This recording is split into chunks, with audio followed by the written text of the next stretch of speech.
Usipoangalia duniani utateseka, mbinguni utachomwa moto. Kwa maana sikia, mwanamke mwenzako namfanya bwana wako, mwanaume mwenzako namfanya demu wako, na usipoangalia utakufa kama popo.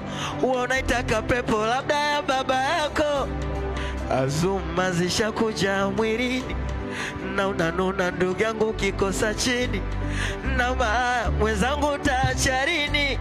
Mama, usipoangalia duniani utateseka, mbinguni utachomwa moto. Wewe usipoangalia duniani utateseka, mbinguni utachomwa moto. Kwa maana sikia, mzembe mwenzenu mzembe, linapokuja swala la mapenzi mzembe. Mnyonge mwenzenu mnyonge, linapokuja swala la mapenzi mnyonge. Pengine likukosea ndo maana ukanuna, ila sikufichi mimi najihisi vibaya, na kama likukosea si bora ungesema.